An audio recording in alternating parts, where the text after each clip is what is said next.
and daughters were born to them. I'm doing from the New King James, by the way. That the sons of God saw the daughters of men, that they were beautiful, and they took wives for themselves of all whom they chose. And the Lord said, My spirit shall not strive with man forever, for he is indeed flesh, yet his days shall be 120 years. There were giants on earth in those days, giants being Nephilim, the fallen ones, and also afterward, when the sons of God came into the daughters of men, and they bore children to them. Those were the mighty men who were old, men of renown. Now turn with me to Daniel 2, verses 40 and 43.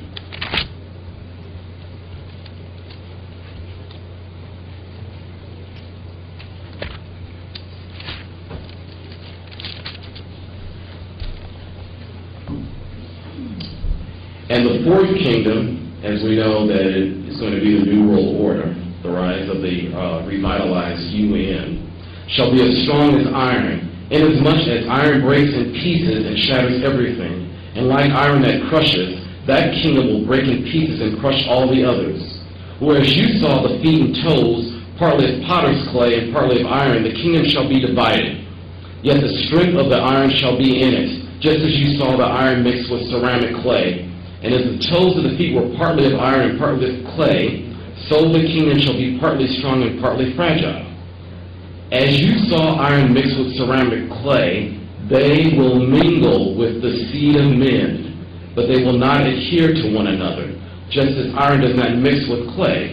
And in the days of these kings, the God of heaven will set up a kingdom which shall never be destroyed, and the kingdom shall not be left to other people.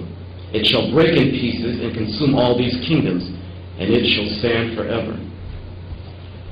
Mr. Dankerbring asks questions of a hybridization program engineered by Satan in his booklet, Angels, Women, Sex, UFOs, and Giants. What on earth is going on? He wrote, Who are these who mingle with the seed of men? It seems clear that these themselves may not be of the seed of men, since they mix with the seed or offspring of men. Who could they be? The only other seed the Bible speaks about is the seed of Satan, Genesis 3:15. Obviously, Satan has seed, and they mingle with the children of men. Could this refer to sexual intercourse resulting in a mixed hybrid offspring and progeny? Could there be such aliens in our midst today, who appear human on the outside, but who possess a mixed genetic DNA structure on the inside? These sons of God, or angels, must have appeared as human manifestations. And we know that angels can do so from Genesis 18, 1 through 8, and Genesis 19, 1 through 5, where angels appeared in human form to Abraham and Lot. Daniel the prophet implies that the same trick would occur in the last days, also just as it occurred before the flood. Jesus Christ himself declared, and you can turn to Matthew 24:37, but as the days of Noah were, so shall also the coming of the Son of Man be. Could this imply that Satan and his wicked, disobedient angels would once again seek to create confusion in human genetics, to pollute the human genes and intermingle with human seed? Daniel's word also implies that some of the end-time world leaders or kings of the New World Order would be of this mixed genetic heritage. Perhaps, and I believe, the Antichrist will be of this heritage. He connected the intermingling of the seed with the days of these kings, Daniel 2:44. Does this imply that some of the world leaders today, who seem so charismatic and devilishly clever, who are such adroit congenital liars, are really of their father the devil, in a literal sense? Speaking to the people with smooth words, very charismatic, such as, well, I won't mention their names. And it's also strange that two of the world leaders that you can apply, both did not know their fathers very well. One lost his supposed father before he was born, and the other one, the father disappeared and went back to another continent. But like I said, I shall not name their names, but you can probably figure that out. And that's just speculation. I'm just throwing that out there to think about. Could Satan have interfered in some way at their very conception, manipulating and influenced their very genetic code from conception? Consider the possibilities. Jesus Christ declared in one of his parables that some people are compared to wheat and others to tares. Both totally different plants, yet appearing very similar excuse me, on the outside. In the parable, Jesus said, He that soweth the good seed is the Son of Man. The field is the world, the good seed are the children of the kingdom. but the tares are the children of the wicked one. The enemy that sowed them is the devil. Matthew 13, verses 37 through 39. Could Jesus' meaning here be dual? Could Christ also be speaking as well of certain ones whose actual birth or begettal was influenced or engineered by the devil or his fallen angels in some way?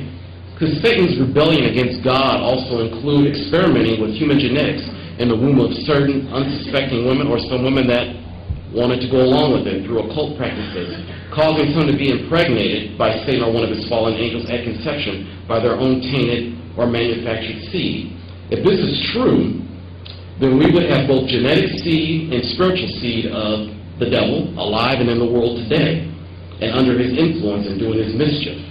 Such beings would appear as human, but would actually be mixed, mingled seed of an ancient angelic race, hybrids, half-breeds of a most unusual kind.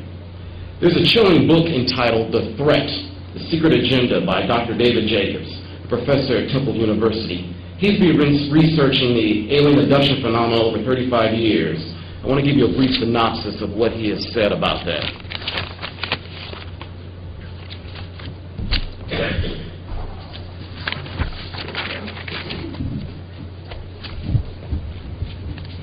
And as I said, he's been doing this for over 35 years, and he's gotten his conclusions from hundreds of interviews from abductees. Stage 1. The secret agenda, what the aliens really want and how they plan to get it. He indicates that the alien agenda is essentially to breed hybrids by mixing human and alien genetic material and integrate the hybrids into human society until only hybrids under complete domination and control of the aliens themselves are left. Kind of like in Genesis 6, Satan wanted to pollute the human gene pool and make sure that humans were wiped out. And it got so bad, we all know that Noah and his family were the only ones that were perfect, meaning perfect in their DNA. And as Jesus said, it was going to happen again as the days of Noah. So apparently. And Dr. Jacobs, he doesn't believe, I don't know, well, let me say this. He does not say that he's an evangelical Christian. He's doing this purely from a secular scientific hypothesis, and he believes they're from another dimension, but he believes that they're physical. He has not embraced the Christian concept of Satan and his angels. So. Stage 1 starts with in vitro joining of human sperm, eggs, and alien genetic material. The result of this union, which is grown partially in a human female host and partially in a gestation device, is a hybrid being who's a cross between alien and human. I wasn't able to print out pictures, they were too small, but it would be very interesting to see. You could see the different stages on what the aliens are doing, and there are artist renditions from the abductees on what they look like, and you can just see the plan and how through each stage they look more and more human. Stage 2, hybrid 2. In this stage, in the hybridization process, when aliens join a human egg and sperm and assimilate material from the first stage into the zygote, this process also begins in vitro and requires both a human female host and a gestation device to mature the fetus to birth. The resulting offspring is a cross between hybrid 1 and human. Dr. Jacobs indicates that even at this stage, the hybrids still look quite alien, and there's no evidence that the hybrid 2s can reproduce. Stage 3, which is the hybrid 3, involves taking a human egg and sperm and adding genetic material from hybrid 2, begins in vitro in a human female host, then to a gestation device. I hope I'm pronouncing it right. The resulting hybrid looks very human. They could pass as a human, although they would seem somewhat off in their appearance. Stage 4 and 5. Dr. Jacobs indicates that the hybridization program reaches a critical point in these later stage generations. The aliens again splice a human egg and sperm with genetic material from hybrid 3, and the resulting hybrid is so close to human that they can easily pass without notice. And these later stage hybrids, the humans are often called the Nordics, although they do have a variety of hair color and eye color, and now skin color.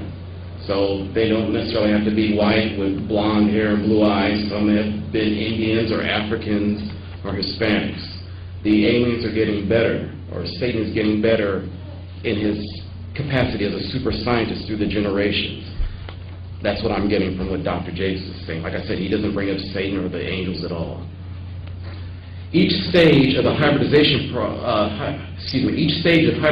produces beings with many characteristics of human beings, but retain many invisible alien characteristics, including the ability to mind scan on humans and maintain complete control of human abductees. These beings are not human, and they are not totally alien. They are hybrids who think like aliens because they were raised by them. These hybrids may display human emotions, but their loyalties belong to their creators, the aliens. The hybrid agenda is the same as the alien agenda. They become them. Dr. Jacobs indicates in his books that what abductees often remember is aliens showing us the error of our ways and an interest in the Earth's environment. The aliens never show any concern what would happen to humans if they destroy the planet, only what would happen to the Earth. Dr. Jacobs speculates, is it not possible that aliens are concerned about the environment because they want a clean Earth for themselves? The fact that humans live on a sullied planet does not seem as important to them, but that they might want to live on a despoiled planet may be intolerable for the aliens. Hence, they want to get rid of the human race and just leave hybrids in its place.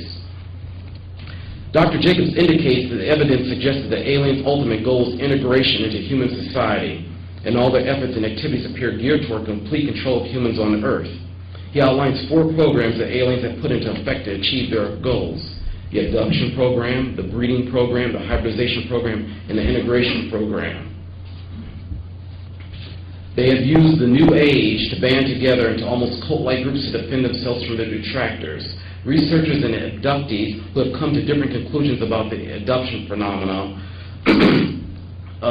state that the positives of the aliens reinforce one another's feelings and insulate themselves from the terror of their lives. They become angry when less enlightened abduction researchers question their interpretation, i.e. Christians.